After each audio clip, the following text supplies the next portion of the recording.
start. The 97th regular session of the 8th Sangguniang Panlungsod of Malaybalay, August 31, 2021, 1 p.m. is hereby called to order. I'd like everyone to stand for our invocation to be led by City Councilor Sumbungan, and remain standing for our singing of National Anthem, Provincial Hymn, PCL, and the Vice Mayor's Script.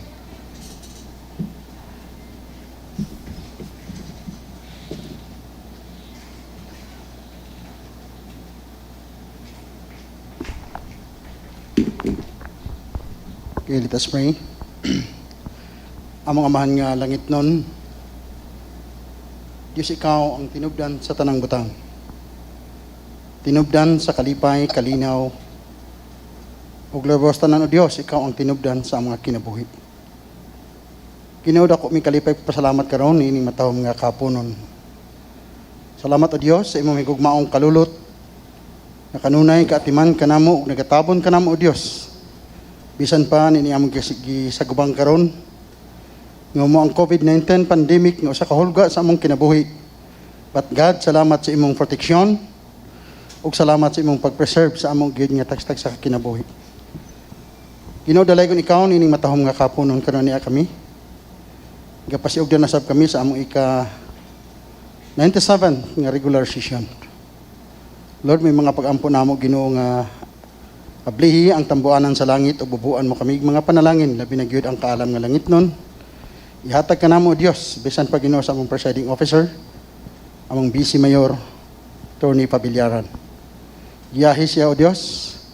Naunta kaming mga city councilor nga imong pinili, umay mag-atiman sa libuhan kakatawhan diri sa tibok syudad sa Malaybalay. Naunta, o Diyos, magkatupong ang among una-una para sa kayuhan sa kadaghanan. Giyahan mo kami karon ining matahom nga kapunon, ubanan mo kami. Bisan pa Ginoo sa among pagpadayon, ikaw Ginoo mag-uban, magapanalangin ka namo. Ay kining tanan among ginatugyan ginasalig di lamang sa ngalan ni Kristo Jesus ingon nga mga manluluwas. Amen. Mga kababayan, ang pambansang awit ng Pilipinas.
soon to sweet Bukid Nonho,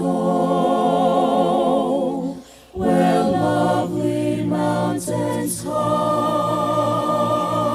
with forests old and grand, bring memories to me, the home I long to see. There my heart yearns to be, in faraway Bukid non-land, under its blue starry skies, where love and joy never die. There my heart yearns to be, in faraway Bukid non-land, under its blue starry skies, where love and joy never die.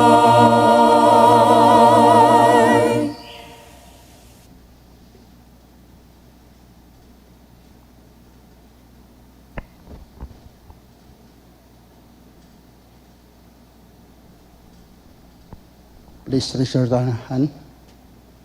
The Philippine Council's creed. I am a Philippine councilor, mandated by law to enact measures and ordinances that redound to the general welfare of my constituents and their pursuit for happiness, peace, and prosperity. I believe in public service above self, and the guiding principle of my official act. And as I tread the pathways of local legislation, may the Almighty guide my mind, heart, that I shall be true to my constituents and the Filipino people.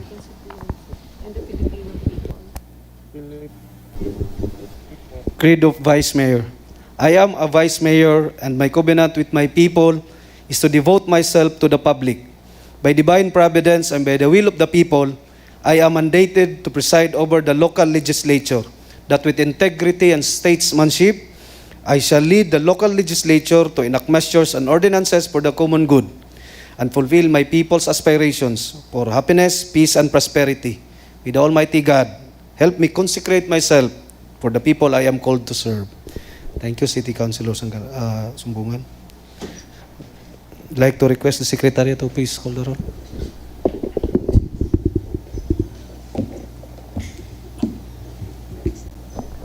Honorable Vice Mayor J. Warren R. Pabillaran. Present. Honorable Councilor Estelito R. Marabe. Honorable Councilor Nico P. Aldeguer. Honorable Councilor Rendon P. Sanggalang. Honorable Councilor Juli C. Monsanto. Present. Honorable Councilor Erwin A. Damasco. Present. Honorable Councilor Cromwell Kiril D. Dinlayan. Honorable Councilor Luel M. Tortola. Present. Honorable Councilor Victor M. Barroso. Honorable Councilor Christopher Bisoria. Present. Honorable Councilor Kathleen Cecil C. Pagaling. Present. Honorable Councilor Bonifacio G. Valiente. Present. Honorable Councilor Renato S. Sumbungan. Honorable Councilor Dave Julian A. Balore. There are 10 members. Present. There are 11 members present, Your Honor. Okay, since we attained the minimum required, 4 members in the plenary and 7 members on the online, the chair declares quorum. Your Honor's approval of the order of business. City Councilor Sanggalang, you are recognized.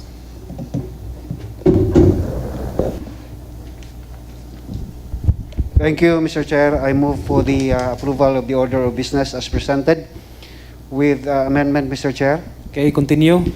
With respect to other matters, she will recall, I deferred a memorandum of agreement between the city government of Malaybalay and Arman Store and Bake Shop for some clarification, and I would like to include that in other matters, Mr. Chair.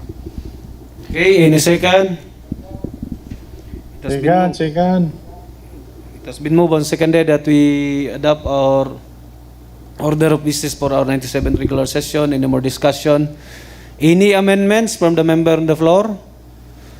Any members on the members online? Let's give time. City Councilor Barroso, you are recognized.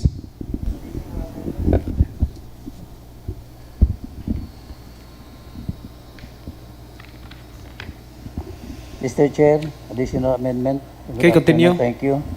This is an amendment for other matters. Okay. The contract of service agreement between Miss Eileen Ortega Gamo and the city government of Malaybalay. Any second? Any second? That's been moved seconded that we amend our order of business. Any more discussion? Any objection? The chair stands. So the motion of City Councilor Barroso is approved.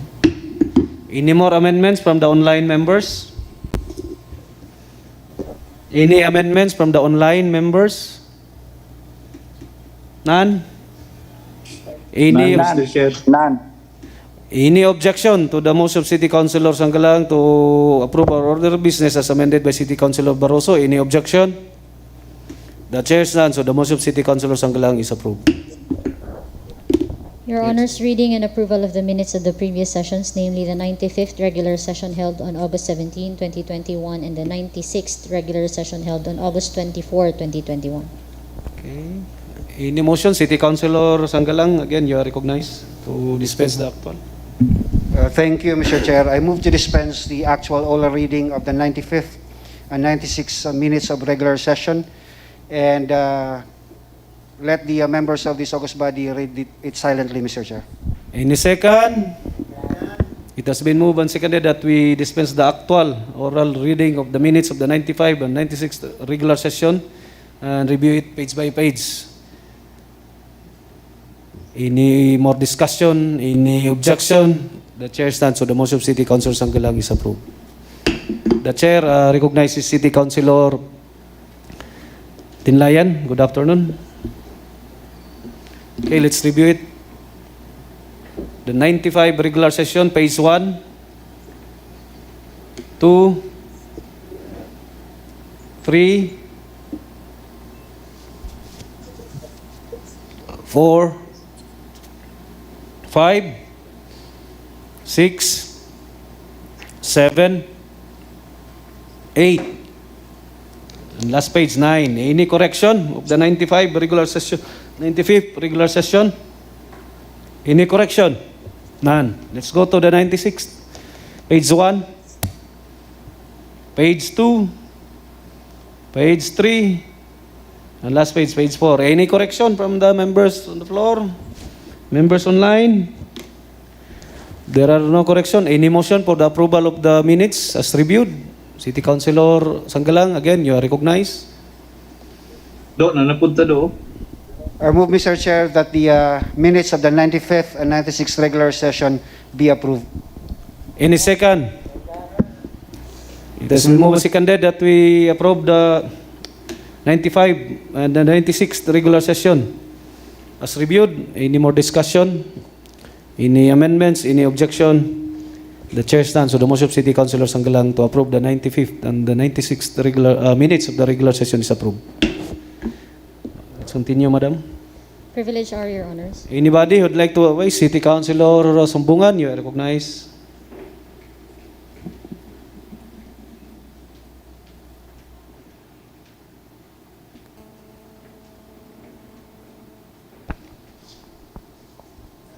Thank you, Mr. Chair.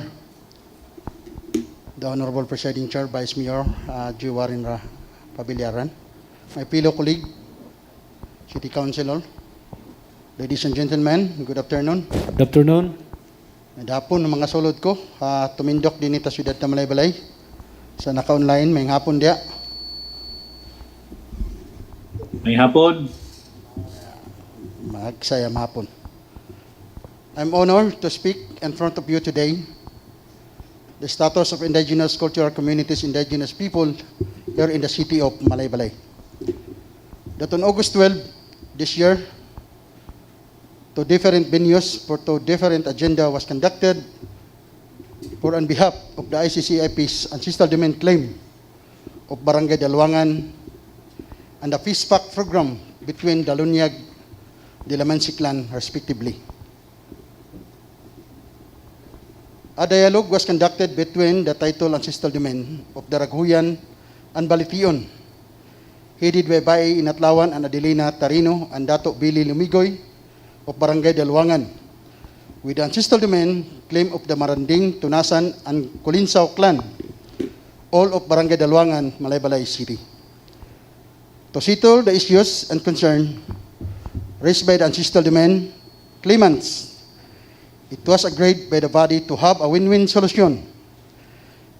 The Maranding clan, of which claim overlaps the title of ancestral domain of Daraghuyan and Balition, they will be recognized by the tribal council as beneficiaries of the said title ancestral domain, subject for dialogue with the actual occupant, the Laot family, and documentation of settlement.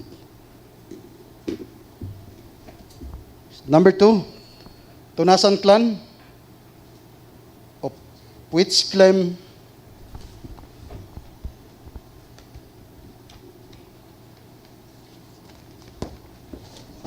overlap the Balition area, Malaybalay Stock Farm, and Nomyard, shall submit their documents for ancestral domain claim to National Commission on Indigenous People in CIP Office of the Province of Bukidnon, and to conduct a meeting with Balition Tribal Council for proper recognition.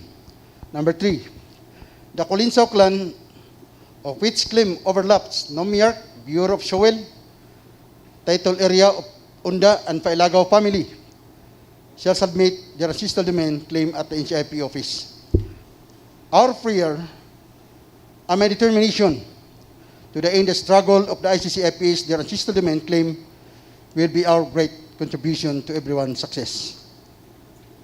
As a part of the City Task Force and Local Communities Armed Conflict, CTF-LCAC, the Lunyag Dilamansi Clan Peace Pact program has been set as settle to 2 decades family disputes.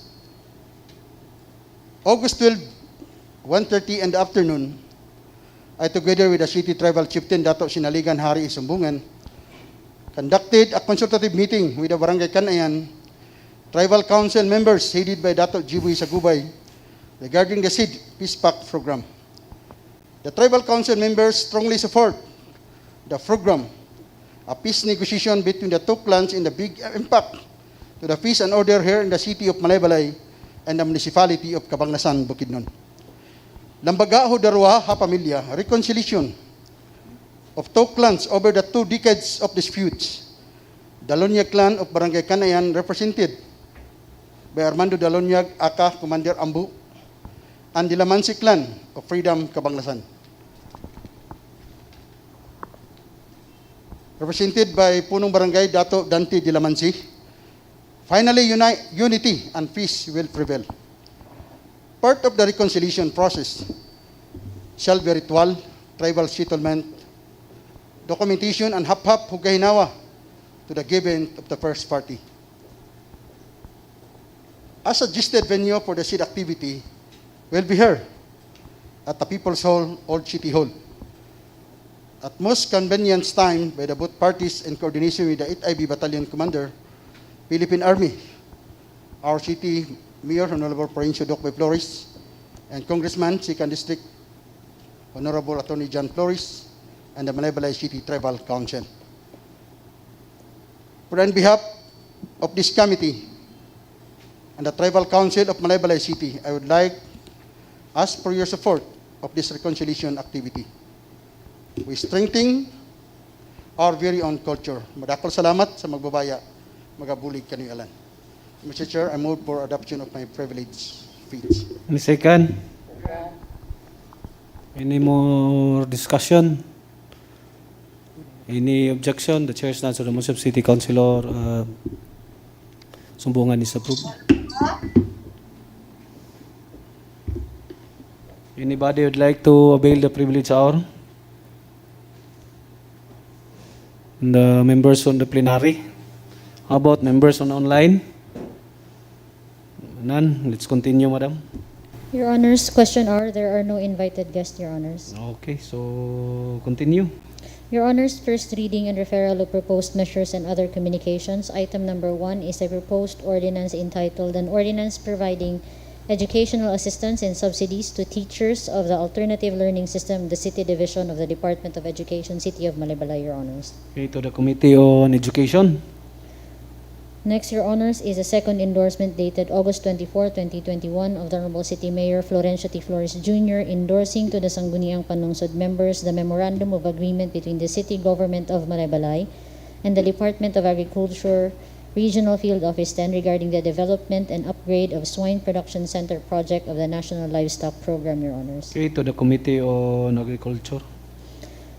Next, Your Honors, is another endorsement dated August 24, 2021 of the Honorable City Mayor Florencio T. Flores Jr. endorsing to the Sangguniang Panlungsod members the contract of agreement with LLV Construction Services for the project construction of a one-story, three-classroom school building at Magsaysay Integrated School worth 4,026,886.39, Your Honors. Okay, to the Committee on Engineering.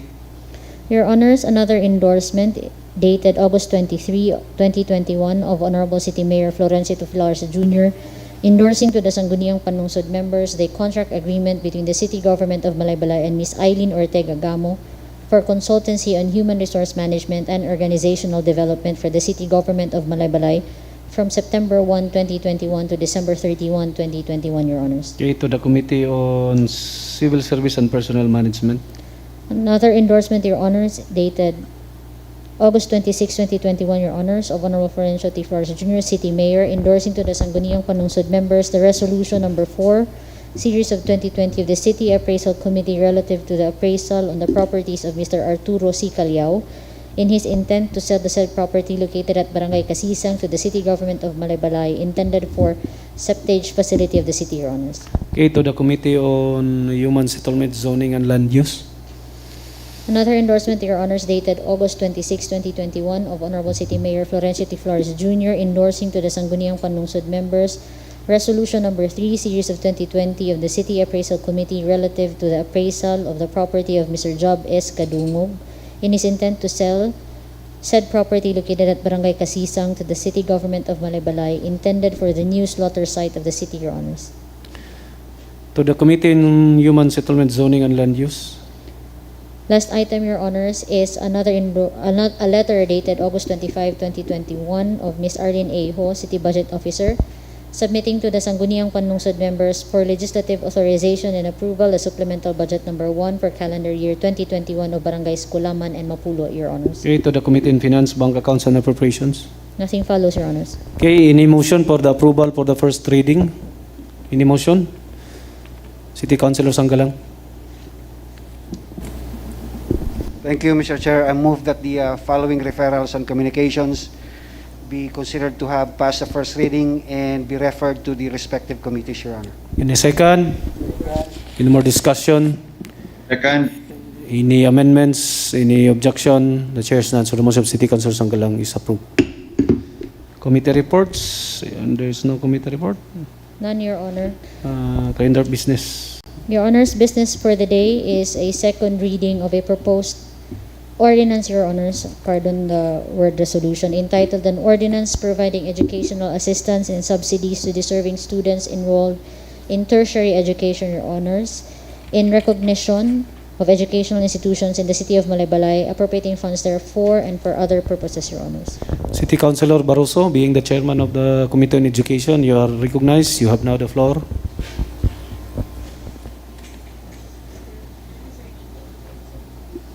Okay, City Councilor Nico Aldegar is recognized, present online. Good afternoon, Councilor. Thank you, Mr. Chair.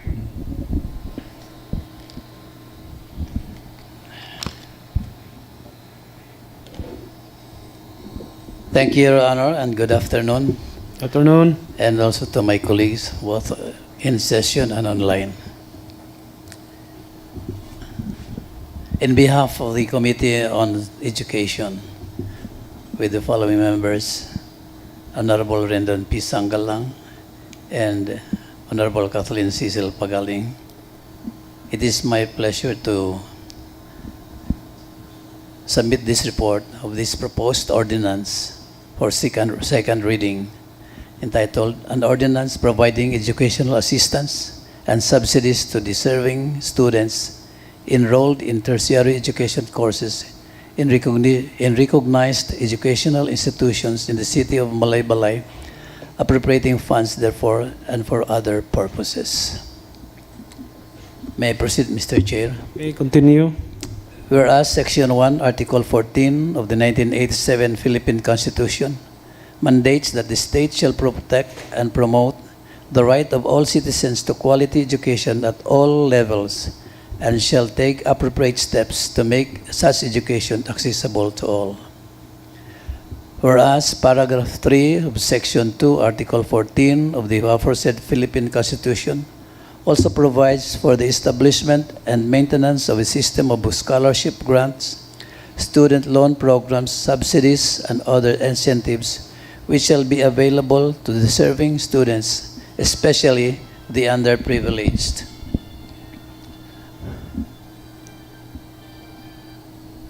Whereas Republic Act 10931, known as an Act promoting universal access to quality tertiary education by providing for free tuition and other school fees in state universities and colleges, local universities and colleges, and state-run technical vocational institutions, establishing the tertiary education subsidy and student loan programs, strengthening the unified financial assistance system for tertiary education, and appropriating funds therefore.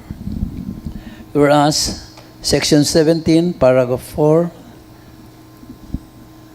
Republic Act 7116, known as the Local Government Code, mandates a city to provide support for education and facilities. Further, it mandates in Section 458, Paragraph 1, 9, Republic Act 7160, the Sangguniang Panlungsod to approve of the ordinances and pass resolutions necessary for an efficient and effective city government.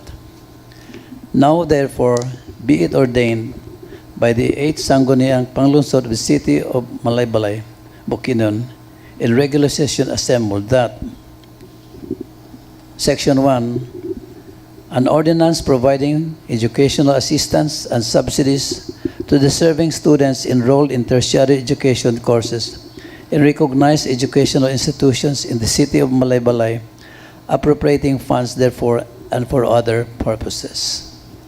Section 2, coverage. These educational assistance and subsidies will be given initially to 300 qualified deserving students enrolled in tertiary education courses in recognized educational institutions in the Philippines, according to the following categories. A. Financial subsidy for school miscellaneous fees will be given to the students in public and private schools to meet their school miscellaneous fees obligation. To initially implement this project, an amount of 1,500 pesos per semester for each beneficiary is appropriated, or a total of 900,000 for 2 semesters. B. Board allowance will be given to a student whose residence is 40 kilometers or more away from the institution he or she is enrolled, except if the student comes from an isolated area. A student beneficiary shall receive 500 pesos per month for 10 months. To initially implement this project, an amount of 1,500,000 pesos is appropriated. C. Lodging house allowance will be given to a student whose residence is 40 kilometers or more away from the institution, or except if the student comes from an isolated area. A student beneficiary will receive 500 pesos per month for 10 months. To initially implement this project, an amount of 1,500,000 pesos is appropriated. D. Transportation allowance will be given to a student whose residence is 40 kilometers or more away from the institution he or she is enrolled, except if the student comes from an isolated place. A student beneficiary will be granted a transportation allowance of 500 pesos per month for 10 months. To initially implement this project, an amount of 1,500,000 pesos, 1,500,000 pesos is appropriated. Section 3A, definition of terms. As a rule in this ordinance, the following terms shall have the meaning ascribed to them in this section unless the context of the usage indicates otherwise. Allowance is a cash assistance given by the city government of Malaybalay, extended regularly to a student beneficiary.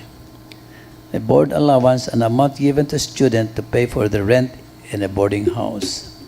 Deserving students are those whose parents or guardians whose financial income cannot provide the basic educational needs of the student. Lodging allowance, an amount given to a student to pay for a room or space, rent in a house or dormitory. The school miscellaneous fees refer to those fees which cover other necessary costs supportive of instruction such as medical and dental, athletics, Boy Scouts, Girl Scouts, Red Cross, student organization fees, library, laboratory, and other related fees. School transportation allowance, an amount given to students whose residence is 40 kilometers or less, or more or less, away from the institution he or she is enrolled, except this student comes from isolated areas. Qualified students are those who pass the entrance academic requirements of the institution. Section 4, qualifications. To qualify for the Malaybalay City Educational Assistance and Subsidies Program, the applicants must be first time to enroll in tertiary education courses. 2, a legal resident of the barangay, Sitio Purok, within the city of Malaybalay. 3, the student or the student's parents are not beneficiary of any government financial subsidy or assistance, such as 4 Ps. 4, possess good moral character. 5, parents' income must be below the poverty level as identified by NEDA or the PSA, Philippine Statistics Authority. And 6, officially enrolled in the institution. Requirements. Section 3.5, requirements. Applicants must submit the following documents: a certification from the barangay chairman that he or she is a legal resident of the place, a certification from the barangay chairman that his or her parents cannot afford to finance her school expenses. 3, a certification from the registrar that he or she is officially enrolled. 4, maintain the required academic standards of the institution. And 5, submit semestral academic performance report to the city government of Malaybalay. Disqualification. Section 6, disqualification. If one of the items in Section 4 is not satisfied. 2, failure to comply with one of the items in Sections 5, students who fail to complete their bachelor's degree or comparable undergraduate within a year after the period prescribed in their program. Section 7, privileges. A qualified beneficiary may enjoy all the allowances at a given semester, provided his or her residence is 40 or more kilometers from school.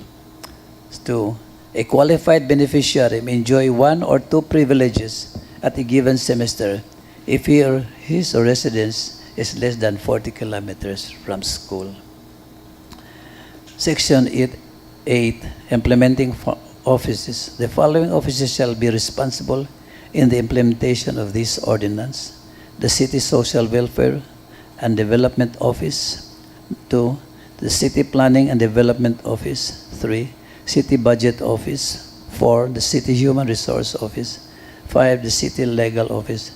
6, a representative from the higher education institutions. Section 9, appropriation requirements. For the implementation of this ordinance, the amount of 5,400,000 pesos is appropriated for each year specifically as follows. 1. Miscellaneous fees, 900,000. 2. Board allowance, 1,500,000. 3. Lodging allowance, 1,500,000. And 4. Transportation allowance, 1,500,000 for a total of 5,400,000. Source of Section 10, source of funds.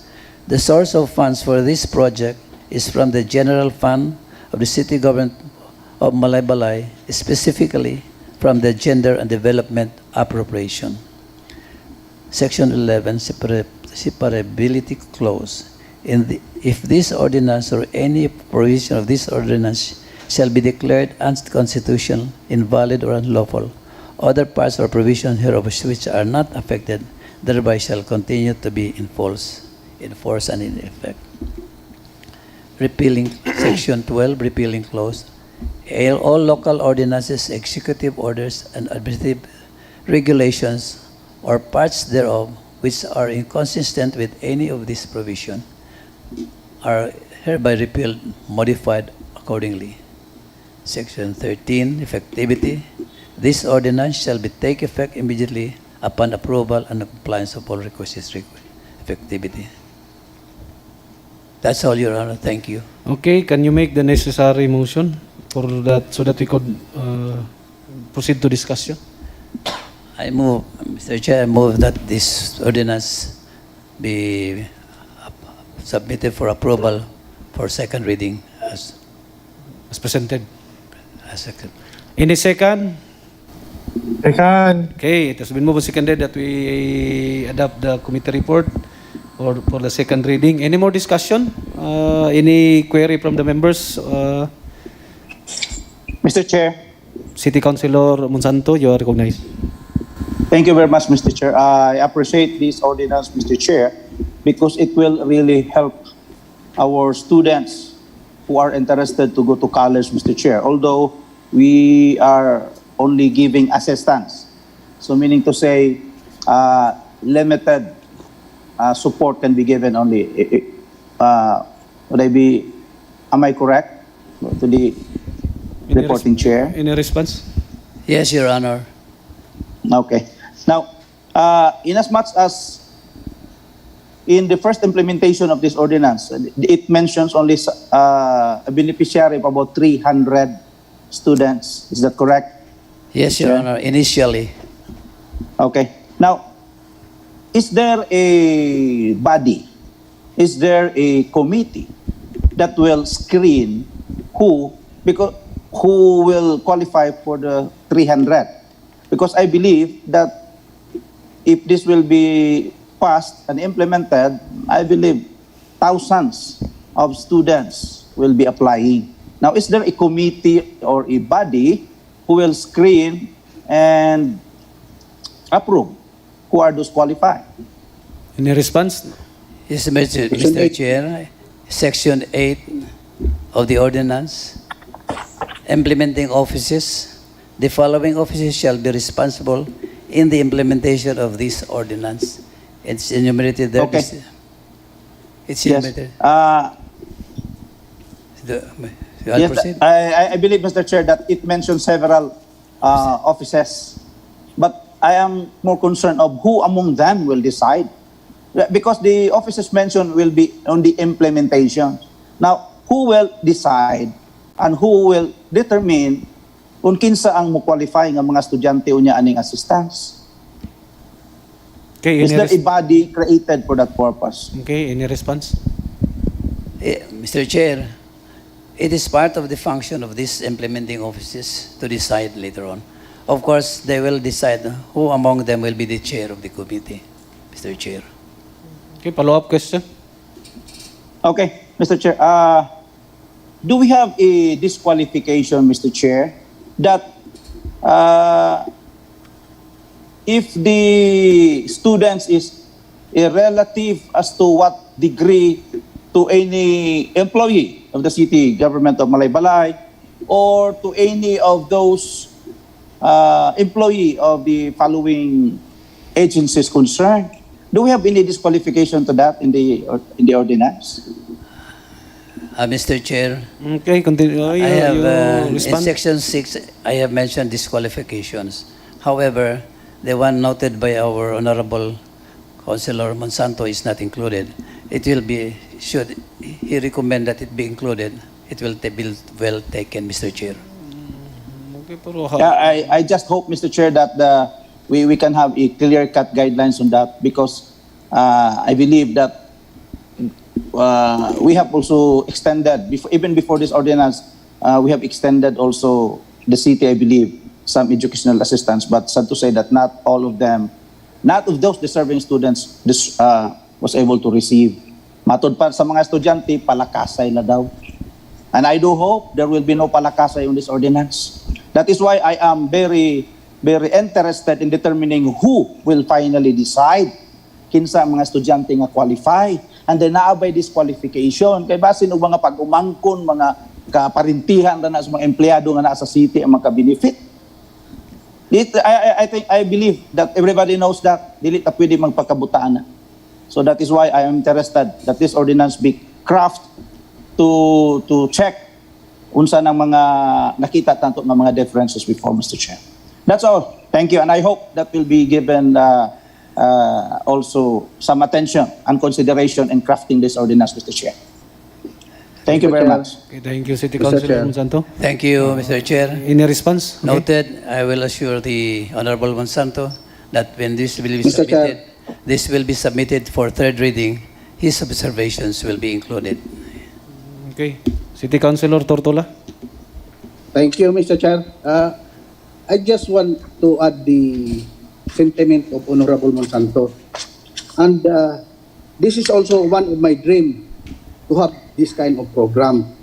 But actually, Mr. Chair, it should be dunagitay direction.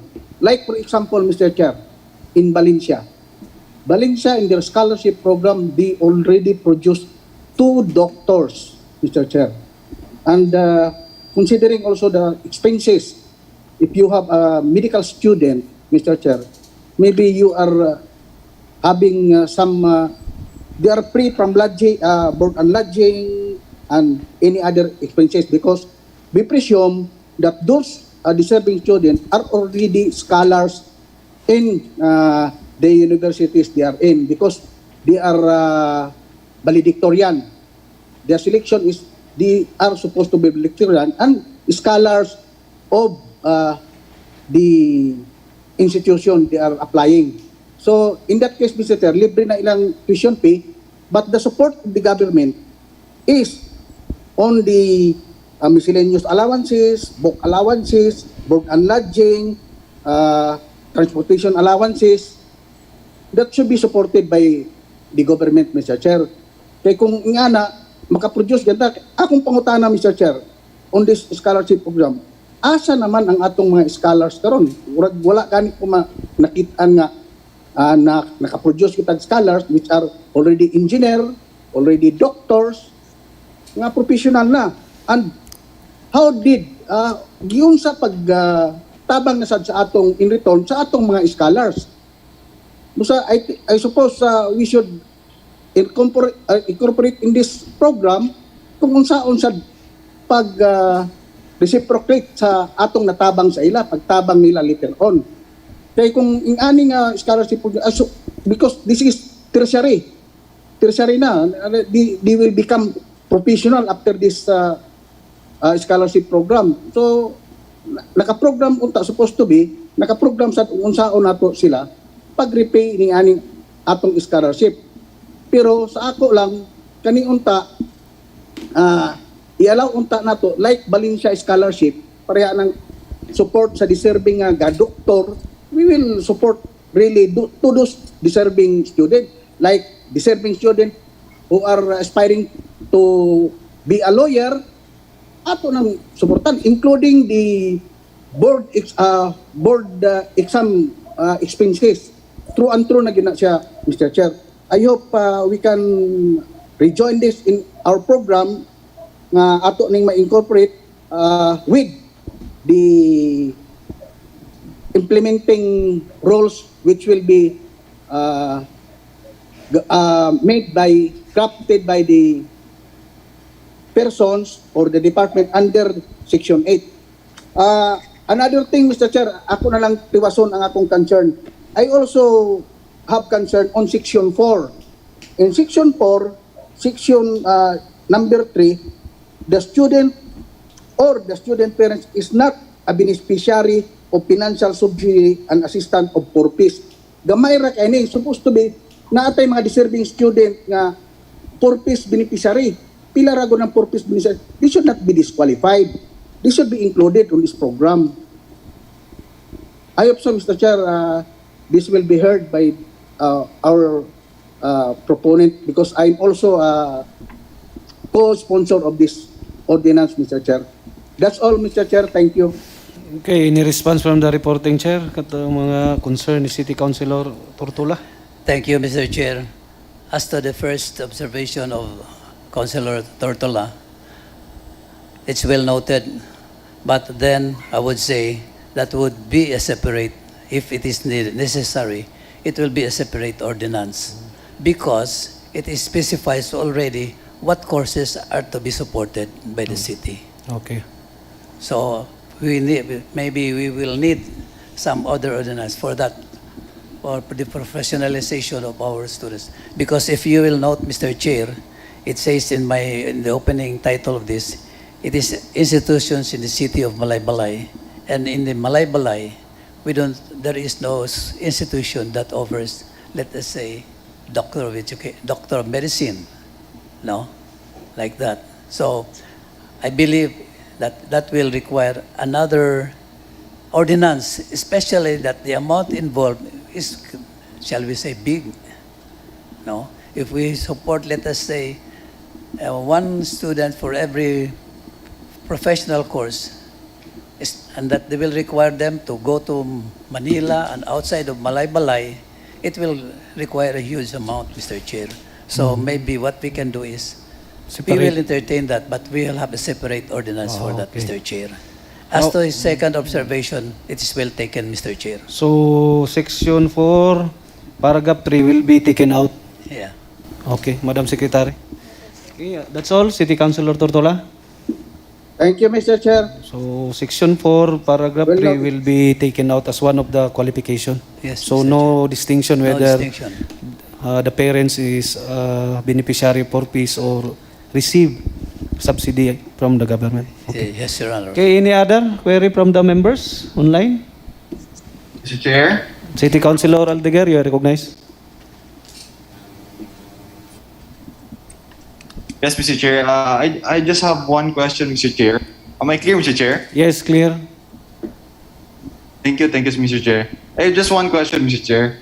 Since we have existing ordinance in the city of Malaybalay, which provided scholarship program to our students, may I know, Mr. Chair, if they can still avail the said law if it is passed, Mr. Chair? Come again, maybe.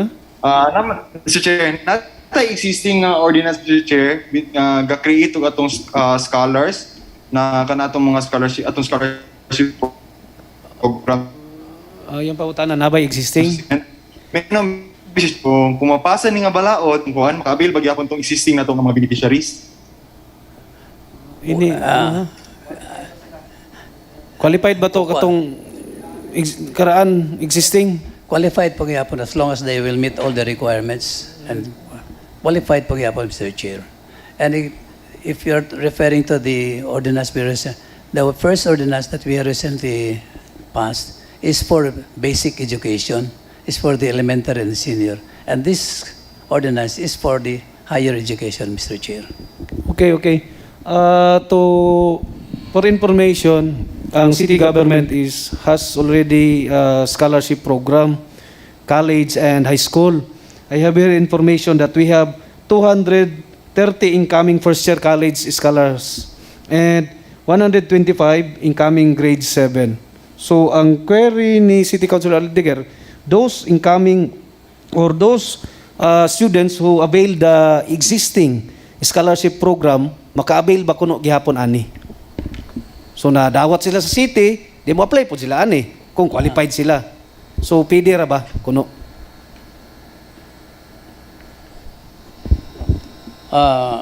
If you will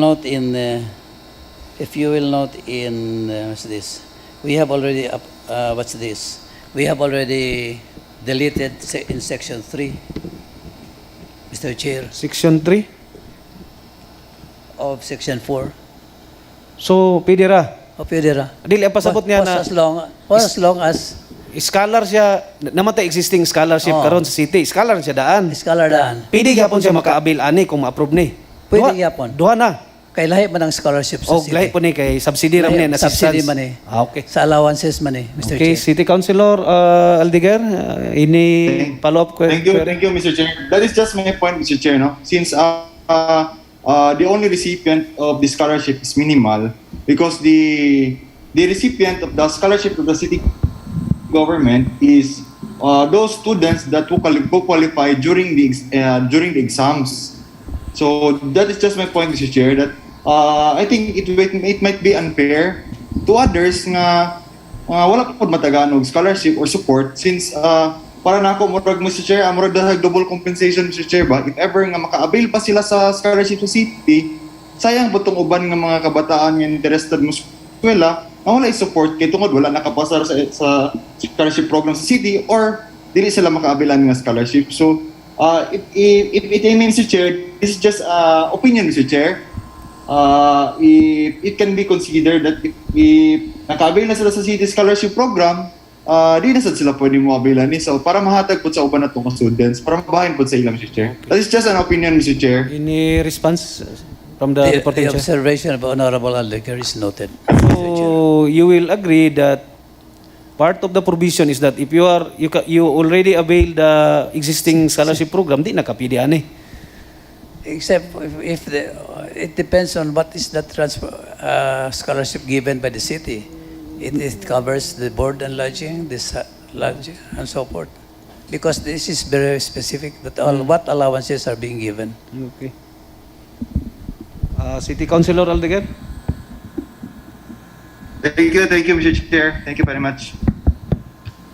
Okay, any other query from the online Mr. members? Chair, may I? Okay, City Councilor Valente, you are recognized. Thank you, Mr. Chair.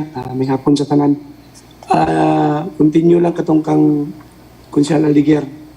Kung ilimit man gud nato, Mr. Chair, ang katubitang pagkuha o scholarship, for example, natay katong grade 7 niya mapadulong na sa college.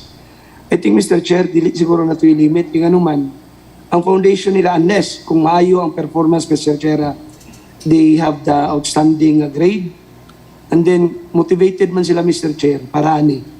Kung naamang galing guidelines nga ang bagong scholarship nato nga ikran sa bagong ordinance, for example, Dr. Mr. Chair, kay kinahanglan magita karon sa sitwasyon. So para sa ako, Mr. Chair, kung tinuod man to, na dapat ibahin-bahin natong scholarship, pero masayang mga good, Mr. Chair, kung makita na to, nag-performing katong daang scholar para sa college na in preparation, siguro, Mr. Chair, i-consider na to, ipadayon na nga scholarship. Kaya nga naman, sa point ni Kunsyan Luel, diri man ta makakita og katong mga kalidad ng mga scholar, Mr. Chair, para mo serbisyo later on sa itong syudad sa Malaybalay. So wala na akong point, Mr. Chair, dili lang mag-limit, basta ang guidelines o i-validate lang siya na performing siya. Dili siya bulakbol na klase sa scholar. That's all, Mr. Chair. May hapon. Any comment? Di ko ta mag-limit og 300? Any comment from the reporting or the proponent? Mr. Chair, if I may, it will note that in the Section 2 coverage, subsidies of the government it will be initially to 300. That is initially, but in the succeeding years, it can go more, Mr. Chair, because we have to consider also the amount available, the funds available, Mr. Chair. Ini further query, dili ko ni siya limit. Initial lang 300. So as the years goes by, pwede mapadako. Any further query? No further requirements. Ang ako lang, Mr. Maluntong mapadungog po na ito na i-consider po ni pag-abot sa panahon. That's all, Mr. Chair. Okay. Any other query from the online members? Mr. Chair, Approval. Members on the floor, any query? City Councilor Sanggalang. Second round, City Councilor Monsanto. I'll give chance to other members. Thank you, Mr. Chair. Being a member of this committee, I would just like to add to the explanation given by Honorable Barroso, more particularly on the difference between city scholarship and this ordinance. Because the city scholarship is given to those students who are really qualified based on the examination. But this ordinance, Mr. Chair, if you can see the definition of terms, the serving students for this ordinance are only those whose parents cannot afford the expenses of giving their children basic education. So this is different, Mr. Chair. The qualification is not about the intellectual capacity of the student. Kaya kana siya nag-apply na sa city scholarship. But this one, only to those parents nga wala gid kayo, wala income nga makasuporta sa ilang mga bata. So this is another chance for those students nga bisag dili kaayo intellectually gifted, pero kung porsigido gid sila mo eskwela, kini nga ordinance makatabang sa ilaha. So that is just my additional information with respect to this ordinance, Mr. Chair, as to the differentiation between city scholarship and this particular ordinance. Thank you. From the chair, na settle na ba to na pag maka-avail ka sa existing scholarship sa city, dili na ka ni? I think so. I think Honorable Barroso agreed with Honorable Aldiger. Okay. And that is why I'm just giving this information to support the consensus between Honorable Barroso and Honorable Aldiger. Okay. So, City Councilor din Layan, can you use the mic here?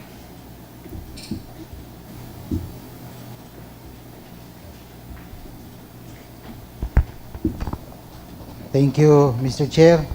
Good afternoon, Good afternoon. and to our distinguished colleagues, especially to our proponent, Honorable Dr. Vic Barroso. I just want to be clarified, Mr. Chair, and likewise, being a member of this body, and this landmark legislation sponsored by Doc Vic together with the co-authors, I would like to commend Mr. Chair being one of the solution to solve our problem in terms of quality education and also in the aspect of our economy. And moreover, Mr. Chair, I want to be part of the annals of the history for the discussion of this landmark legislation that will be incorporated in our Sangguniang Panlungsod Journal. First thing first, Mr. Chair, my query first with the title of this ordinance. If I may read, Mr. Chair, an ordinance providing educational assistance and subsidies to deserving students enrolled in tertiary education courses. My query, Mr. Chair, will this apply to students who are enrolled either in public schools or private schools? Any query? Any response?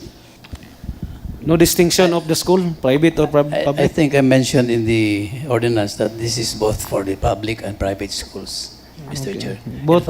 In fact, Mr. Chair, in the resource persons that I consulted, it involved the private schools here in Malaybalay, San Isidro High School, and Mati.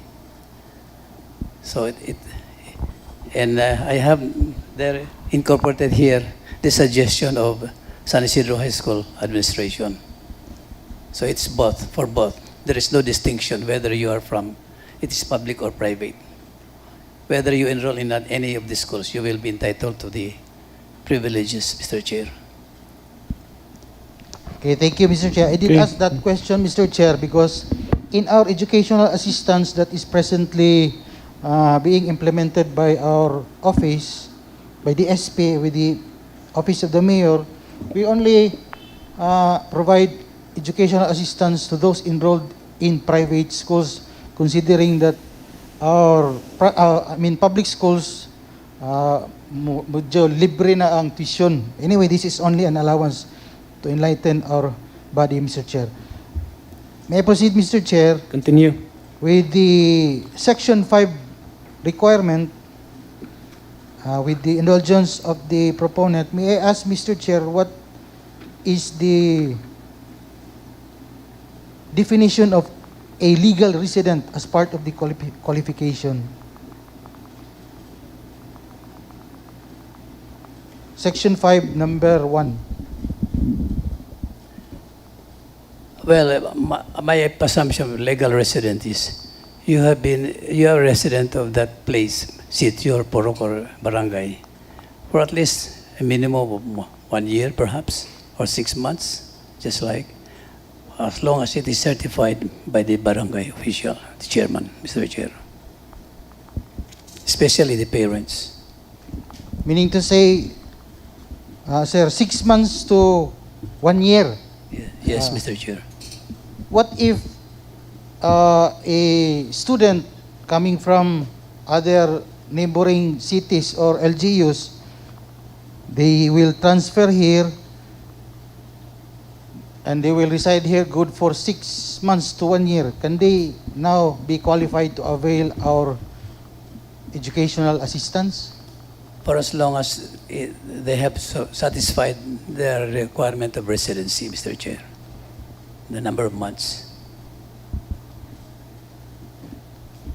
For me, Mr. Chair, I would like to recommend, if the good gentleman will agree, as part of the definition of what is a legal resident, so that in the implementation of this ordinance, specifically Section 5, it is now very clear that it refers to being a resident for 6 months to 1 year. Okay. Any response? Well taken, Mr. Chair. Thank you, sir. May I proceed, Mr. Chair? Okay. How about this Section 6, number 2? Failure to comply. I think, Nasir, clerical error. Failure to comply, one of the items in Section 6 or Section 5? Section 5 ni. Section 5. It is Section 5. Typical, and that's a clerical error, Mr. Chair. Section 5. So this is Section 5, clerical error lang ni Mr. Chair. How about... Oh, excuse me. Sir.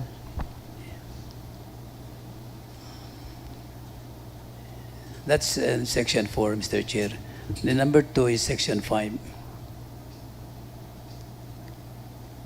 Yeah, the number 1 for Section 6 refers to Section 4. The number 2 refers to Section 6. Section 5. Section 5. That's a clerical error, Mr. Chair. Okay, thank you, Mr. Chair. May I proceed, Mr. Chair? Okay, proceed. In Section 8, implementing officers, this is in relation to the query earlier asked by other members, because it made mention of the offices. If the gentleman again will agree, may I recommend, Mr. Chair, that we will also include the city appropriation, accounting office and or city treasurer's office, being the sentinel of our public funds. They are much more expert on the in and outs of our funds, Mr. Chair. Kay pag-abot man ko ni sa, if I presume this still needs an implementing rules for the effective and efficient implementation of the said ordinance, Mr. Chair. In other words, Sir Doc Vic, Honorable Barroso, kung pwede madugangan na to og city accounting and or city treasurer's office. Well taken, Your Honor. That will be added. So when this will be submitted for a third reading, all those suggestions now will be included, Mr. Chair. One thing also I'm curious, Mr. Chair, during the implementation, I mean, during for the implementation of this ordinance, there should be what do you mean, coaching style. I think for the scholarship na aman siguro yun ani Mr. Chair nga naa sila'y monthly nga meeting, naa sila'y i-coach, naa sila'y briefing para gyud nato ma-maximize ang atoang mga estudyante.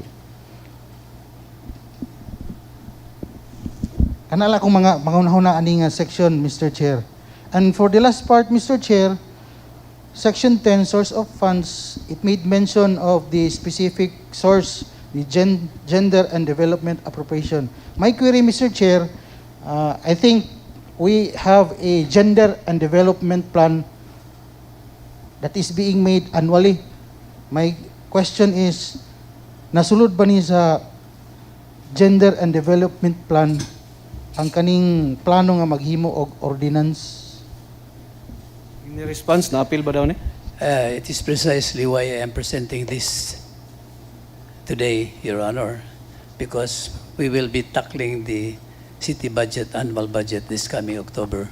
And so we will be able to insert this ordinance, the budget requirements of this ordinance, Mr. Chair. Okay, thank you, Mr. Chair.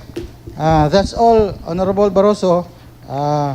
Rest assured that I will support this ordinance, especially during the budget hearing. Thank you, Mr. Chair. Thank you, sir. And if I may, Mr. Chair, Okay, continue. since the Honorable Dinlayan mentioned that this is a landmark, and I would agree that the authors of this ordinance will be all the members of the SANGGUNIANG PANLUNGSOD, Mr. Chair. Thank you, Honorable Barroso. Thank you, Mr. Chair. Okay. Mr. Chair? Any other city councilor sumbungan? No? Okay. You recognize.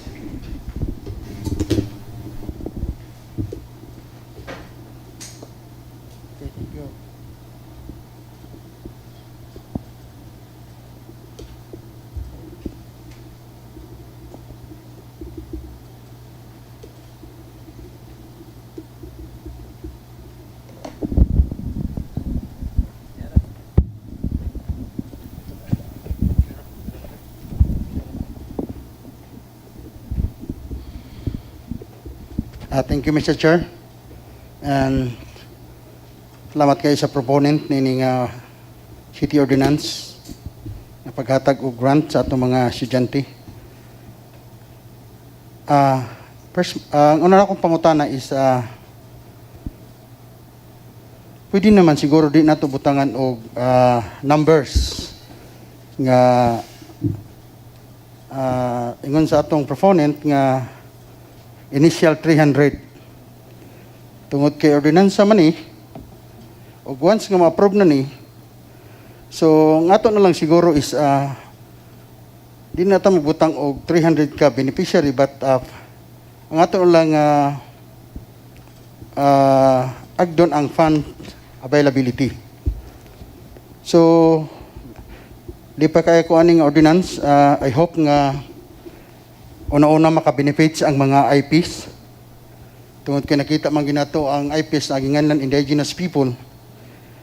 But ang akong pangutana, nabatay ba siya ani sa grado sa atong proponent? Kaya akong nibawan is daghan kaayo mga lumad nga igor taon makapasar. Tungod kay kabalo na ka sa lumad is kulang sa nutrisyon. So hinay gid ang ilang IQ. So dapat siguro di ta magbutang og depende sa proponent. But ang ako gahangyo gid ko nga unta isip sa ka tingog sa mga lumad nga matagaan gid nato og igong pagtagad pod ang mga lumad nga labi na gid sa mga lumad nga kursunada kay eskwela, but dili gid masuportaran sa ilang mga ginikanan tungod sa kapobrehon. So I hope nga sa ila unta mga lumad nga maka-eskwela, makahuman og edukasyon, so sila sad ang mo-lift up sa ilang pamilya. So thankful kay ko ani sa atong proponent. manginaot lang ko. I will supporter ko ani nga ordinansa. So kung dito ni i-search sa junior and development, so dapat gidunta ni ugma sa atong pagbudget makasulod gyud. Ug mahimo madako-dakuan og pundo gyud mahatagaan og dako nga pundo kini nga ug ma-approve ni nga ordinansa.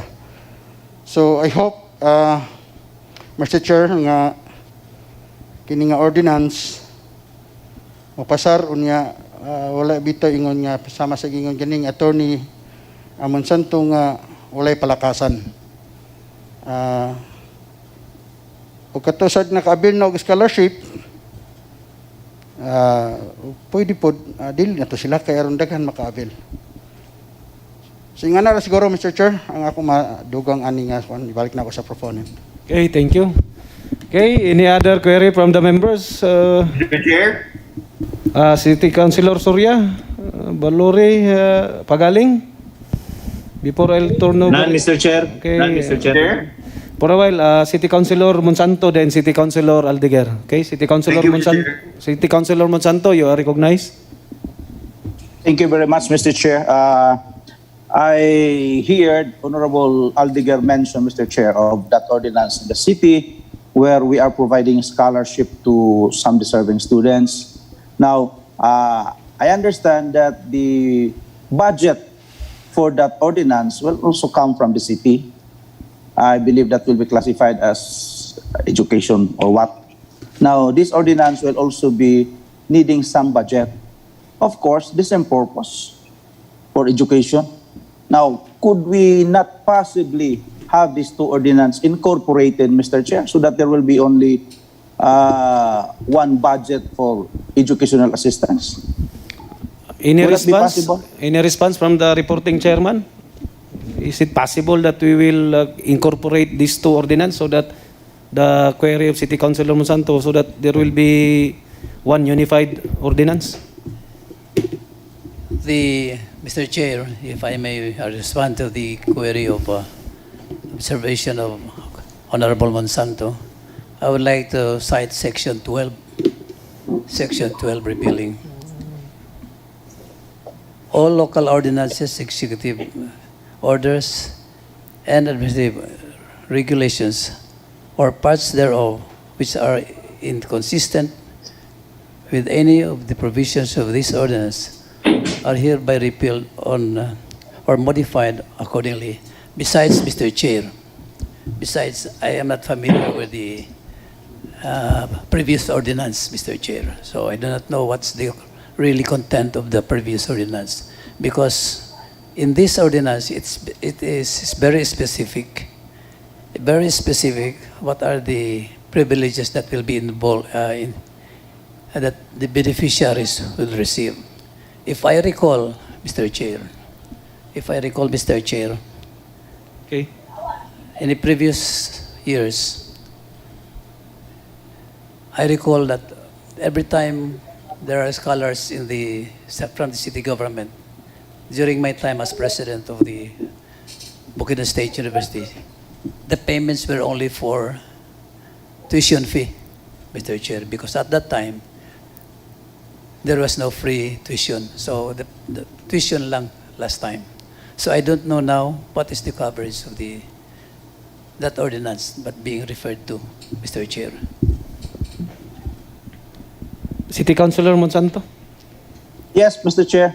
Ang akong point man gud ni Mr. Chair na during sa budget unya, Mr. Chair, na ay item unya nato dito nga mag-budget kita of a certain million amounts for educational purpose also, scholarship. And now this time, dili siguro pwede nga separate item po ni siya. Still for educational purposes or assistance. Mamana nga, pero I don't know how are we going to reconcile that in the budget? Because if these two ordinances are aiming on the same purpose, that is to enhance education, to help assist. Ang scholarship manggod is pagtabang manggihapon na siya. Now kini atong ordinansa karon under consideration is pagtabang man gihapon kini siya sa mga deserving students. Now, could we separate these two items during the budget? Muna akong concern, Mr. Chair, and I do hope If there are ways nga sa budget na makonsider ni siya two different items, mapandingan siya separately, then di siguro na problema. Pero I don't know how are we going to defend that in the budget. That's my concern, Mr. Chair. Okay. Mr. Chair, if I may Okay, respond. respond. We'll come to that, Mr. Chair, as soon as we will have time to deliberate on the incoming budget for 2022. We'll take note of your observation. Mr. Chair. For a while, for a while. Mr. Chair. We'll take note of the observation of Councilor Monsanto, Mr. Okay. Chair. So, next time, I'll recognize City Councilor Aldeguer Mr. Tortola. Yes, Are you through? Are you through? Thank you, Mr. Chair. Thank you. Okay, City Councilor Aldeguer, you are recognized. Yes, Mr. Chair. Can I continue my questioning a while ago, Mr. Chair? Okay, continue. That's the only thing I want to ask, Mr. Chair. Since we all in this ordinance, I have no questions for the intentions, Mr. Chair, because the intention is very, very good, Mr. Chair. Since this ordinance will only accept 300 students, Mr. Chair, there's a big possibility, Mr. Chair, nga ang recipient na to sa City Scholar Program or scholarship, maka-avail yapon ani nga program. So that's what I am afraid of, Mr. Chair.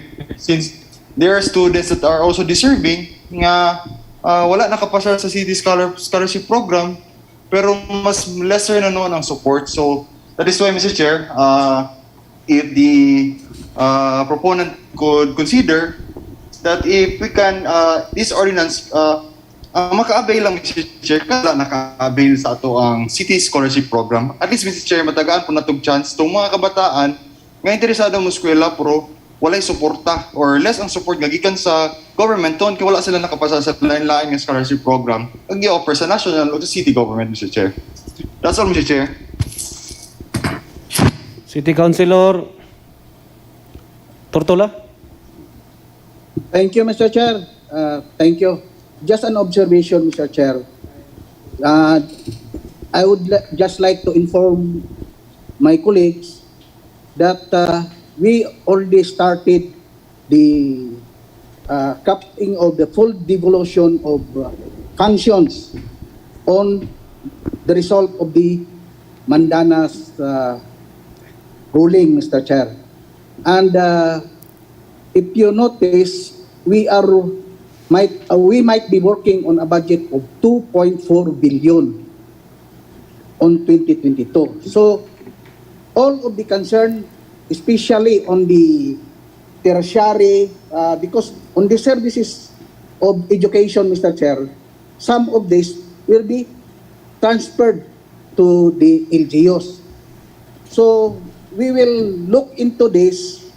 The working, we have already created the technical working group.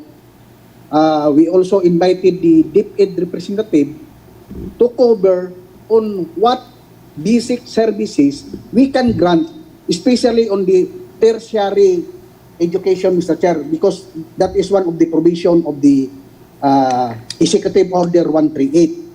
So with that, Mr. Chair, I think we will later work it out on how we could come up with the appropriation, Mr. Chair, because the budget is already increased. So we can really have a good program on our scholarship, Mr. Chair. So I hope when the time comes after the technical working group, then it will be passed on the SANGGUNIANG Panlungsod. We can deliberately review this, and then we will find the appropriate budget for this purpose, Mr. Chair.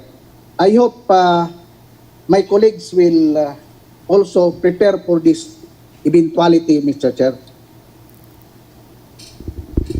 Okay. Any query from the members online? None? From the members present in the plenary? Wala na?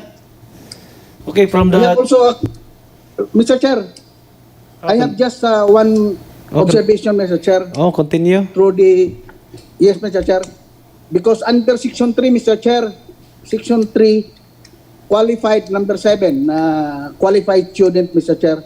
The qualified student are those who pass the entrance and academic requirements of the institution. How about the grantee on the scholarship program of the respective institution, Mr. Chair, which they are accepted and enrolled? How do we define the qualified student? So I hope we should add or grantee of scholarship program of respective institution which the students are accepted and enrolled, Mr. Chair. If it is okay to the proponent, Mr. Chair. Any response? Mr. Chair, I think we already have deleted that requirement in number 3, Mr. Chair. Qualified student, Mr. Chair, qualified. Section 3. Lagi. Definition of term. Qualified. Definition on terms. On qualified student. The qualified, usually, Mr. Chair, Your Honor, usually, when we enter college, many will have an entrance examination. And only those who pass the entrance examination. Those scholars ba? Scholars. Na may automatic scholars. When you apply, wala na ganing entrance, basta you are valedictorian or salutatorian. Yeah. Depending on the requirements of the universities and schools, Mr. Chair. It will depend, no, especially now that there is already free tuition. Now, CHED, for example, if they qualified in CHED, what's this? CHED scholarship. There's CHED now. If they are qualified, the CHED scholarship is so magnanimous, very magnanimous, the CHED scholarship. So if you are... So they are included on qualified students. Mr. Chair, if you belong to that category given by CHED, you are already very much privileged because the amount given to you is already sufficient to finish the course, Mr. Chair. That includes already all other allowances given by CHED. In fact, as I mentioned earlier, the section, Republic Act number 10931, the most recent CHED Republic Act on subsidies. It covers all. 10931. So if you are a scholar of CHED, for example, you are sufficiently supported, Mr. Chair.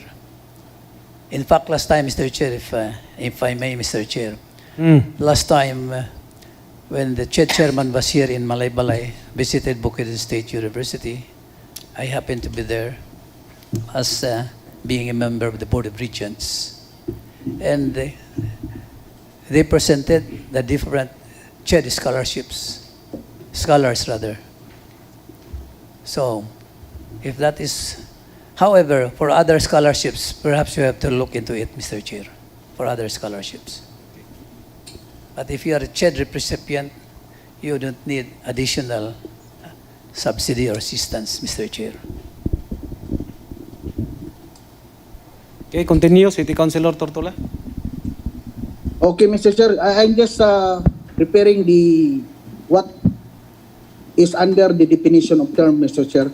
But he mentioned the Republic Act 10931, and it is already incorporated there. So, I'm okay, Mr. Chair. Okay, any other? Thank you, thank you. Thank you. Thank you, Mr. Chair.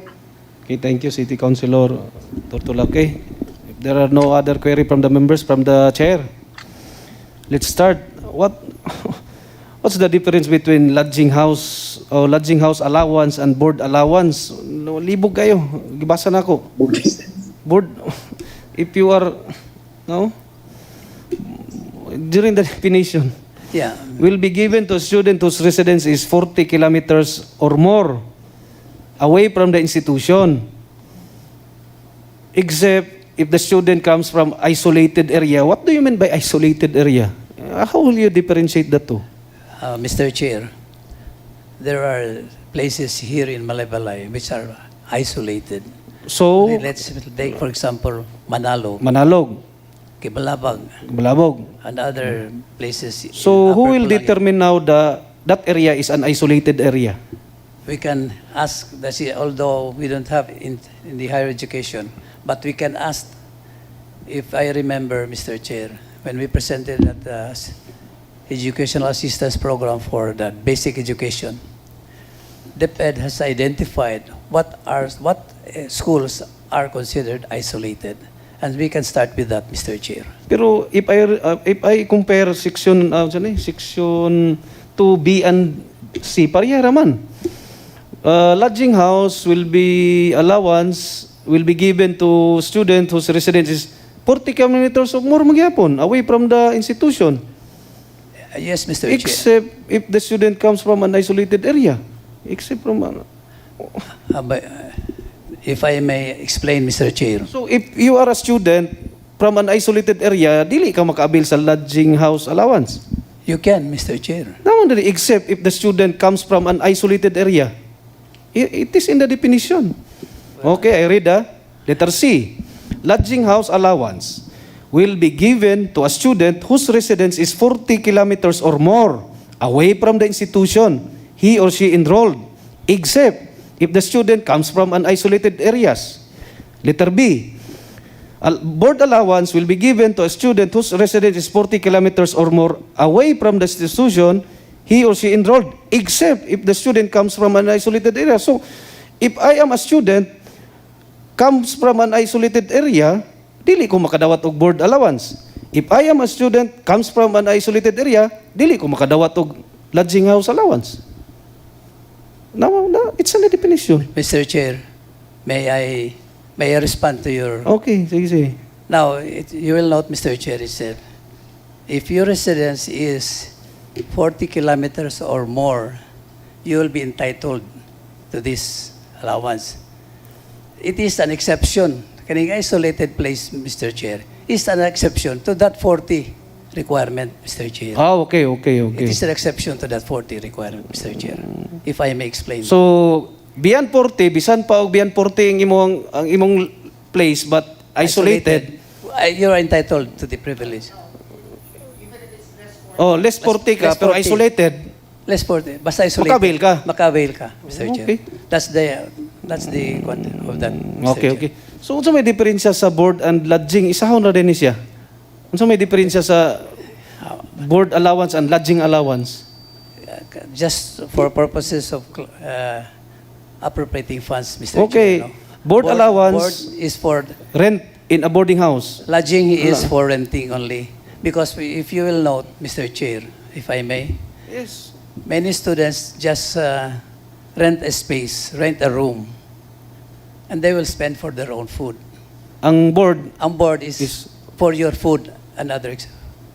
See, because when you say board and lodging, that means you rent a space and at the same time pay for your food in that of the boarding house. Boarding So house. murag kasira. Murag, Ang board allowance is kasira ang Kasira. ang pattern. Yes, Mr. Ang While lodging, Is, kaya kadagana sa space atong- lang.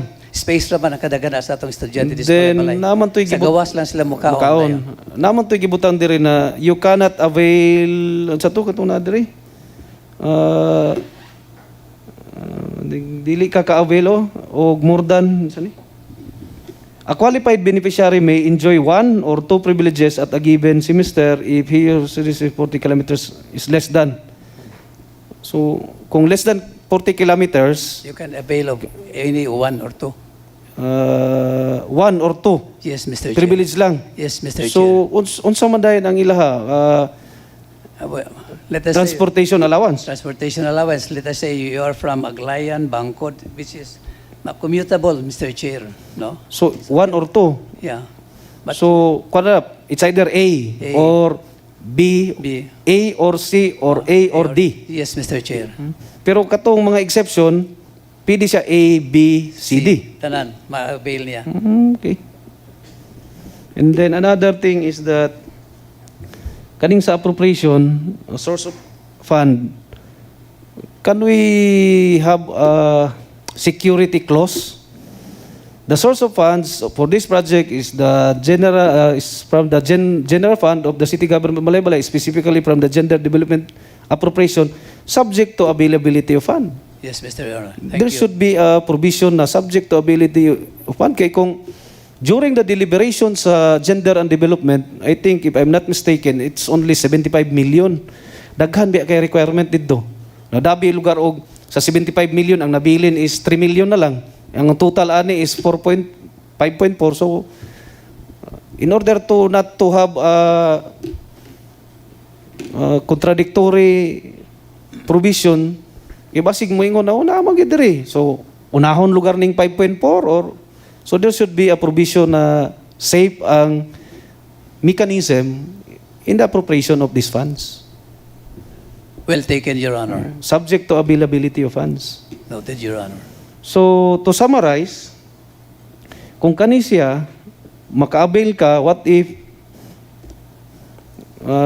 all things are normal, katutong mga what if granting isolated area tanan, ma-avail niya tanan. Sa isa ka semester is 1.5, correct? Duha ka semester, 10 months is 3,000. Plus na din siya 500 per month na allowance, board allowance, na pulo, 5,000. Yes, you 8 na. 5,400. 5,000. Total. Plus napagid din siya, butantag, bisag wala na siya lodging house, board lang. Nasa transportation allowance na 5,000 gyapon. So 13,000 per year ang iyang makuha. Per year. Di ba? Per year. Pero kung idugang pag mo, katong layo siya, ABCD, plus 5,000, so 18,000 per year.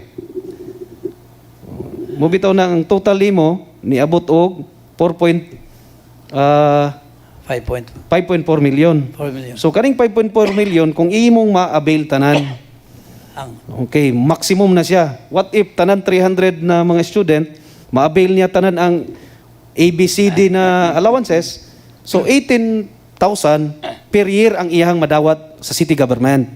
Okay? Now, comparing this to the existing scholarship, ang madawat kay 7,000 per semester. Times 2, 14 for college students. Now, we have 230 incoming first year. Data given to me by the in charge. So, ang incoming karon na siya mga 1.6 million. Gahatag man tag high school. Ang high school is 5,000 per year. Per year, iyaha. So, sayop ganin eh. Kay 7,000. So, 14,000 times 230. So, naay mga 3 million. Ang tuig, ang ato igasto karon 3,220,000. Dungagan nimo og 600,000, 625,000. Existing din nato So, natay 3,845,000 sa isa lang katuig na gasto nato sa first year karon. I-times na nimo kaupat kay na may second year daan, na may third year, fourth year. Times nimo 4. We have 15 million today. 380 existing na nato, more or less. Kay natay 230 ka scholar na karon first year. 14,000 ang ilahang tuig. Natay muhatag ta mo budget ta na sa ilahog 3.2 million plus. Natay 125 ka high school students na mahatagag 5,000 per year. So natay 625,000. Sa isa lang na ka year level, first year incoming Ato nang i-times og kaupat, granting same lang. Kaya na may tay budgetan man tong second year. Budgetan man natong third year, fourth year. So all in all, karon pa lang nanatay 15 million na for educational. Plus kani dayon na 5.4. So we will have more or less 20 million next year. Kung mapasa ni siya na ordinansa, budgetan magini. So nanatay mga 5.4, so nagitay mga 20.7 million plus. So muna na kwarta ang ibubo sa Malaybalay para lang sa scholarship and subsidy and assistance. All in all. Muna ang clear, bigger picture yun. Sa kanina ordinance is only 5.4 million. Plus ang existing nato nagidas mga 15. Muna siya. So I do hope na makonsider yun ni tanan. So katulang source of fund subject to availability of fund. Thank you, Your Honor. Okay. So that's all. Mr. Chair, City Councilor Tortola. thank you, Mr. Chair. I just like to clarify, Mr. Chair, because I'm also want to inquire with regards to, because I think more or less the same, the board allowance and the lodging allowance under the definition is more or less the same, Mr. Chair. Why could we this is just a sort of opinion, Mr. Chair. Why ato na laning ubanon ang board and lodging allowance? Then the number 4, the letter C, Mr. Chair, will be food allowance na lang. If this will be amenable to the proponent. Board and lodging allowance, because more or less under the definition is the same, and we will just put food allowance, Mr. Chair. We will change that lodging siguro, Mr. Chair, on food allowance, Mr. Chair. It's up to the... That's all, Mr. Chair. Any response? Yes, Mr. Chair, as I explained earlier, Mr. Chair, we have students, who will just rent a space. That's why we separated lodging. And there are students who will also buy their food, shall we say, outside, separate. But we cannot combine the two, food and lodging, because of that, Mr. Chair. However, Mr. Chair, if I am willing to change the nomenclature for boarding to food allowance, Mr. Chair, if that is the sentiment of Councilor Tortola, Mr. Chair. So instead of saying board allowance, it's more specific and it's more clear, food allowance, Mr. Chair. So wala na, food allowance, wala na sa J... Lodging lang. Napagyapoy lodging. Lodging allowance? Kaya, as I said So earlier, 1,000 na tanan niya, ang bulan. The same, Manggod. The same. Mr. Chair, the same, Manggod, it's mentioned as rent. The definition is mentioned as rent. Gaabang.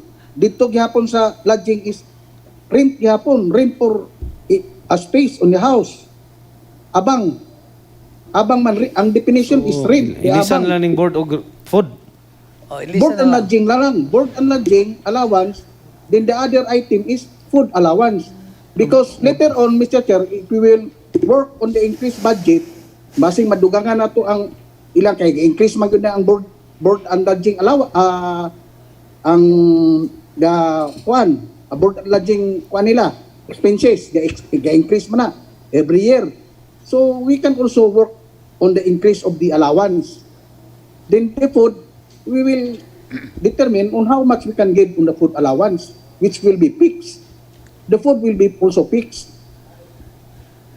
accordingly to their needs. It's up to the proponent. So I suggest we will just have the board and lodging allowance as one item, then the other item is the food allowance. Just only a suggestion, Mr. Chair. Okay, any response? Mr. Chair, in this normal, usual understanding of board and lodging, when you say board and lodging, it covers food and rental of the space. That's the usual understanding we say. It is precisely why I separated the two, lodging and board, because students here, some students rather, just rent a space and they buy their food outside. So that, and then, Mr. Chair. So if I may proceed, if we are amenable to change the name of board, the nomenclature for the food allowance. So food allowance and lodging allowance, Mr. Chair, separately, because we cannot combine board and lodging, because the usual understanding of board and lodging, that it is food and rental space, Mr. Chair. Okay. And we will also change the definition of terms, Mr. Chair. Any response? Noted, Mr. Chair. Okay. Noted daw. Okay, continue. Thank you, Mr. Chair. That's all. Okay, so any other last discussion? Any amendments, Madam Secretary? All the incorporated amendments as agreed by the proponent, please take note so that in the final form, it will appear in the third reading. Okay, no other amendments. Any objection? Any objection from the online members? None? From the present in the plenary, any objection? The chair is none, so the motion of City Councilor Barroso is approved. The measure is approved on second reading. Thank you, Your Honor. Thank you, colleagues. Subject to third reading. Subject to third reading. Okay. Madam Secretary, please make the final copy with all the added amendments as agreed during the discussion. Okay.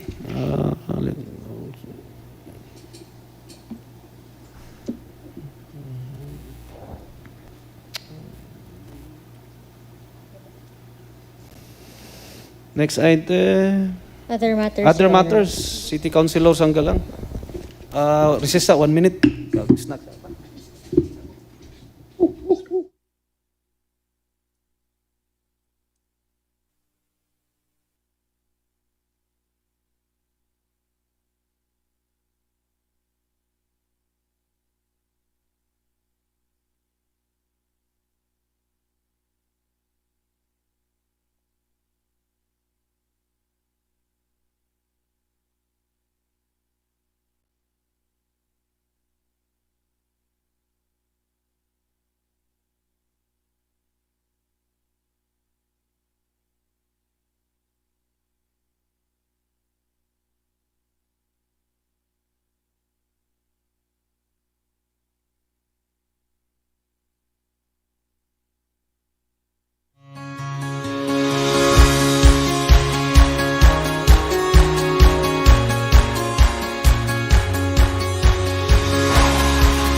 Matos, City Councilor Sanggalang, you are recognized.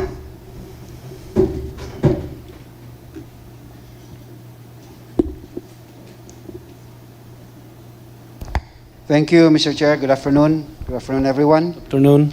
As I've said before, Mr. Chair, this is regarding the memorandum agreement between the City Government of Malaybalay and Arman's Store and Bake Shop, which was deferred for today's session. If you will recall, Mr. Chair, on August 25th, 2021, I received an endorsement, being the chairman of the Committee on Health and Social Services, regarding this memorandum agreement. And I was advised that it was an urgent matter. However, I did not present it on August 25th because we have some clarifications that needed to be answered. So what I did on August 25th, 2021, I wrote a letter to our city legal officer in the person of Attorney Julius Michael G. Barroso, asking some clarification. And I told him that the committee wanted to inquire about the following items. First, the exact or maximum amount involved in the purchase of goods and commodities and the source of fund. Second, certification of availability of funds from the City Treasurer's Office. And lastly, the inclusion of medicines and medical supplies in the memorandum agreement. On August 31st, 2021, or today, Mr. Chair, I received a reply from Attorney Barroso giving me a soft copy of his response. And this is his response, Mr. Chair. May I read it? Continue. Honorable Rendon P. Sanggalang, greetings. This has reference to your August 25th, 2021 letter requesting clarification on some provisions of the proposed memorandum agreement, or MOA, to be executed by and between the city government of Malaybalay and Arman Store and Bake Shop. In particular, the committee has raised the following queries. Number one, the exact or maximum amount involved in the purchase of goods and commodities and the source of fund. Number two, certification of availability of funds from the City Treasurer's Office. And number three, the inclusion of medicines and medical supplies. With your indulgence, please allow us to jointly address the first two questions as they are interrelated. The subject contract or memorandum agreement treats on the commitment of Arman Store and Bake Shop to allow the city government of Malaybalay to purchase goods and essential commodities on credit during relief operations in times of calamities.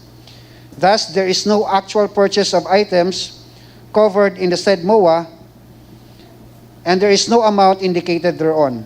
The actual purchase of goods and payments thereof will still undergo the regular procurement and disbursement processes, including the certification of availability of appropriations and funds, which will be contained in the obligation request and the disbursement voucher respectively. The funds for the actual procurement shall be sourced from the Quick Response Fund, or QRF, or 30% of the Local Disaster Risk Reduction and Management Fund of the City Government of Malaybalay. The inclusion of medicines and medical supplies was inadvertent typographical error in the preparation of the MOA, as we have similar MOA with pharmaceutical establishments in the past. The said items will be deleted in the final memorandum of agreement. We hope that we have sufficiently answered your queries. Thank you very much. Very truly yours, Attorney Julius Michael G. Barroso. So in light of this response from Attorney Barroso, Mr. Chair, I believe the queries of the Committee on Health and Social Services were sufficiently answered or responded. With that, I would like to adopt this report, Mr. Chair. I move for the adoption of this report. In the second. Any more discussion? Any more discussion? Any amendments? Objection? The chair is none. So the motion of City Councilor Sanggalang is approved. Since this is an urgent matter, Mr. Chair, as per advice last regular session, I move to suspend the free reading rule. Okay. Second. Any second? Any more discussion? Any objection? The chair hears none. So the motion of City Councilor Sanggalang to suspend or rehearse rules, more particularly on the three reading rules, is approved. Thank you, Mr. Chair. I move to pass an urgent resolution authorizing our city mayor to enter into a memorandum of agreement for and on behalf of the city government of Malaybalay with Arman's Store and Bake Shop regarding the purchase of goods and commodities on credit, Mr. Chair. I so move. In a second. Any more discussion? Any amendments? Objection? The chair stands on motion of City Councilor Sanggalang is approved. Since this is on the third reading, those are in favor, raise your right hand. Unanimously. Unanimously. Thank you, Mr. Chair. Unanimously approved. Aye. Next item, City Councilor Barroso. You are recognized. Na first reading.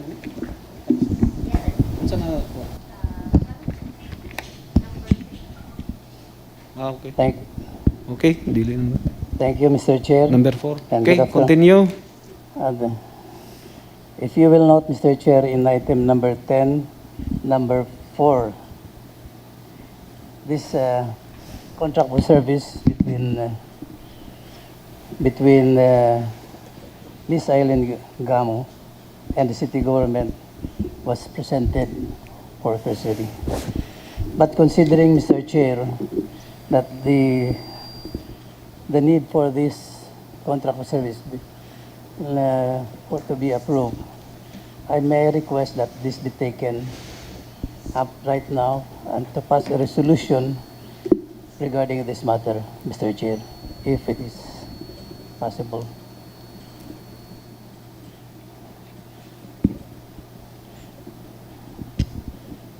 The contract of service is supposed to start September 1 to December.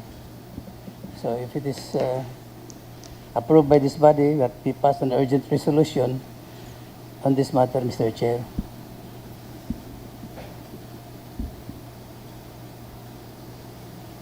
Any second? Any second? Any second?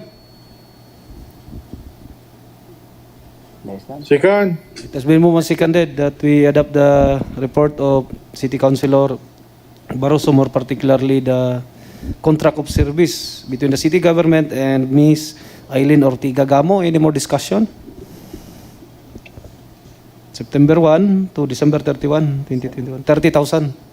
2021. Then I think there is a 12% withholding tax. So any more discussion? None? Any amendments? Objection? Any discussion from the members online?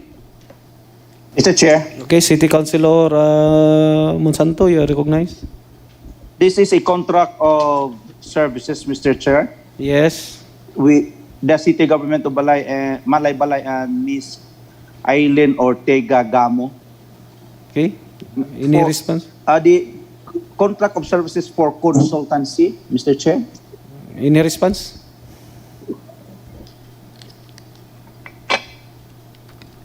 Yes, Mr. Chair, for consultancy in the human resource management and organizational development for the city of government of Malaybalay from September Why is 1. there a my question is, why is there a need for a consultant? Are those personnel there and the HRMO not competent? Any response?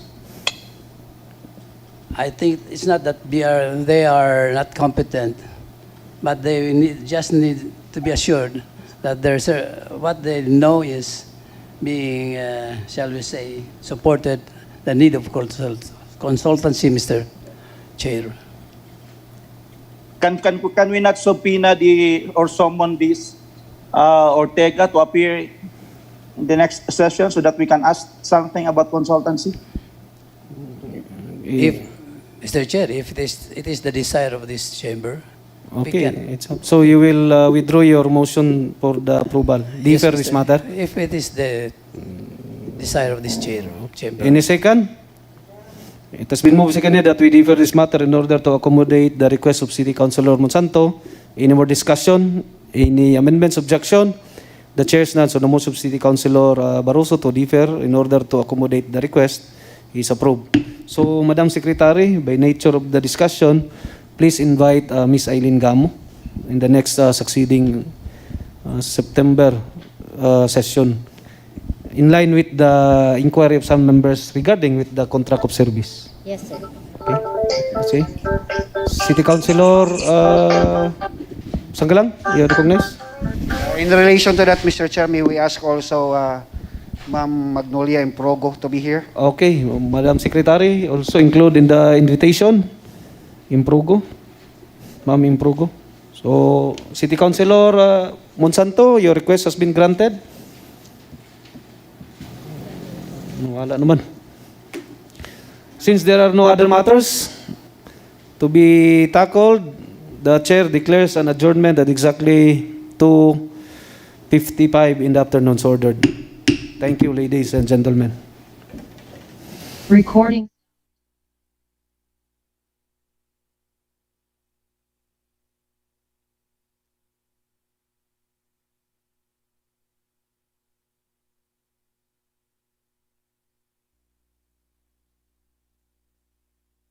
Thank